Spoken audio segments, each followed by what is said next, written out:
Hello, I'm Tim Carr.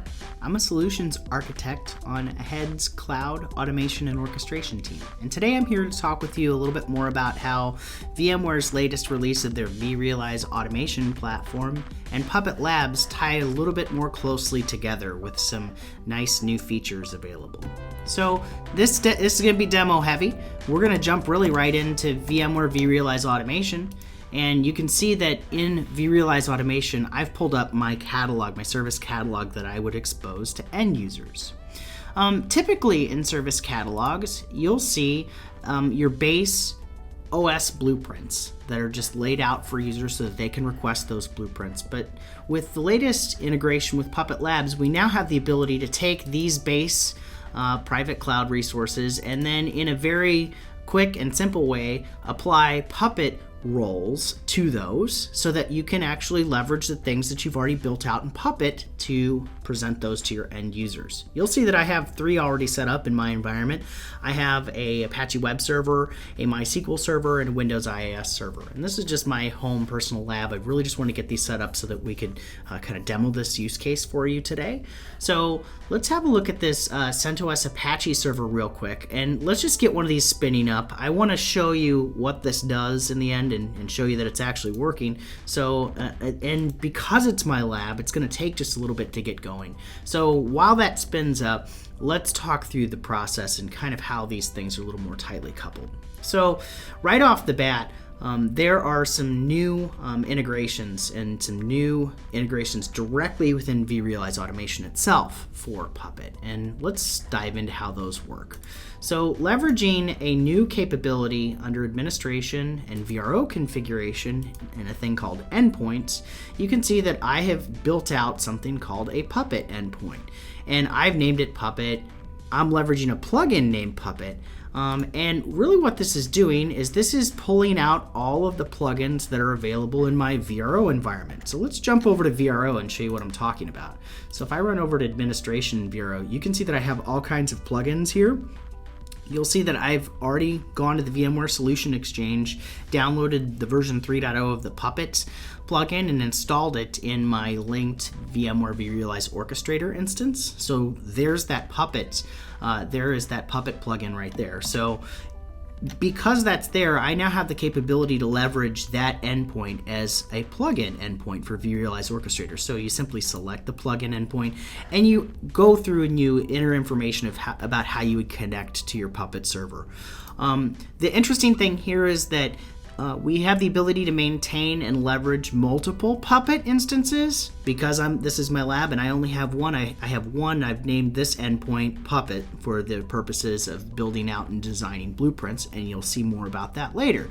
But once again, if I were to have a dev instance of my Puppet environment, a prod instance of my Puppet environment, or maybe I have Puppet environments in different data centers for some reason, this would be the place that I could enable those different endpoints so that I could build cohesive blueprints that I'm going to expose to my end users in my catalog.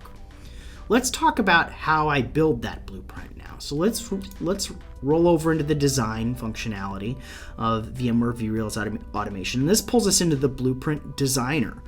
Here we're going to edit the Apache web server that I have configured and the one that's spinning up in the background right now. And we'll wait for the blueprint designer to load up. You'll see that this is just a very simple VMware vRealize automation blueprint design. I have a virtual machine that's attached to a lab network that I've exposed in vRealize automation. And then the new thing here that we haven't seen is that if you go over to configuration management, you'll now see Puppet over here as an option.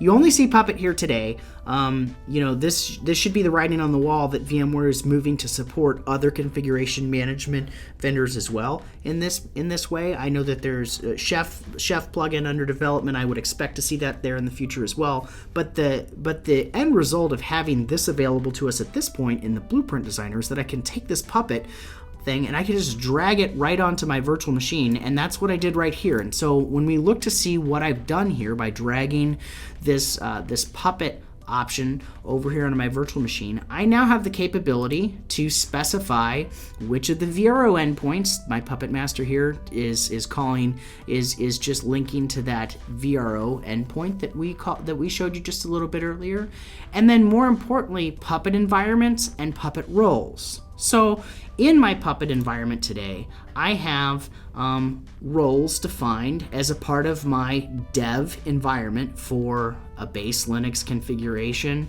a base Windows configuration, and then extending those, I have a web server configuration that installs, in this case, Apache web server on my Linux machine. The really great part and the really cool new feature of this Puppet integration with VMware vRealize automation is that these roles are automatically pulled by that plugin. So when we're leveraging this plugin, if I were to build out a new role capability in Puppet, that is going to be enabled right here for your users who are designing blueprints in vRealize automation to consume. So you can see here that I've selected that role Linux web server that's available in my Puppet environment.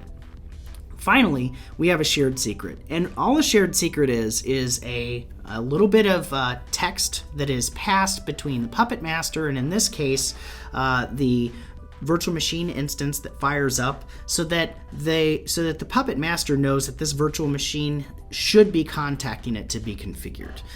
There are other ways of doing of ensuring that this base level of authentication occurs in your environment. This is just better than leaving it open to the world, and something that I'm using in my lab environment here. That's defined in your Puppet configuration, so this shared secret is a part of your Puppet configuration and then would also be entered here. Without entering this, selecting one of these blueprints would require your Puppet administrator to go in and approve the node request that's happening on the Puppet server's side from that new virtual machine that's spun up by vRealize automation.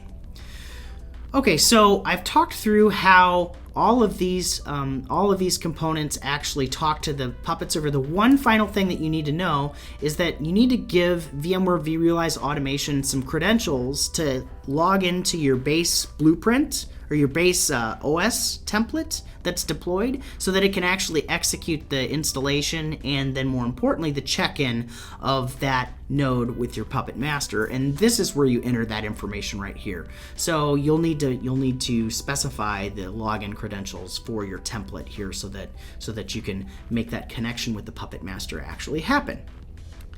So when we're all done creating this blueprint, just like anything else, we expose that to our end users to select as part of the catalog.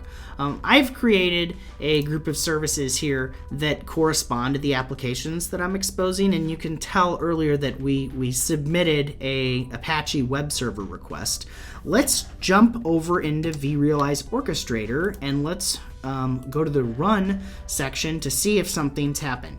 And yeah, you can see right here, I have successfully installed the Puppet Enterprise agent and configured a role on it, and that's what this workflow here does. This workflow is given to you as part of that version 3.0 of the vRealize Orchestrator plugin.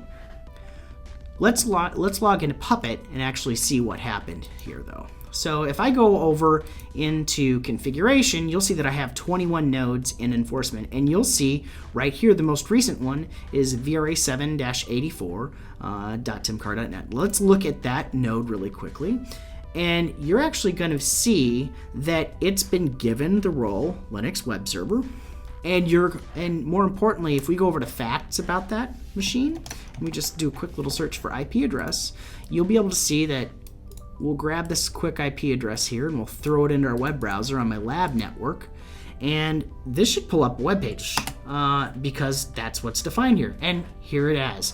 We can see that this machine has Apache web server running. It has this base Puppet web server rule applied to it, and it gives you some information about the machine. You can see that it's VRA7-84, and you can see that lines up with what we were talking about, and it's actually configured in our environment. So that's really how you expose a Puppet role through VMware vRealize Automation 7.3, leveraging the new version 3.0 Puppet plugin. To better understand how we can integrate these use cases in your environment, take this opportunity to contact your AHEAD account manager to set up a briefing in the AHEAD Aviation Briefing Center. Thank you for your time.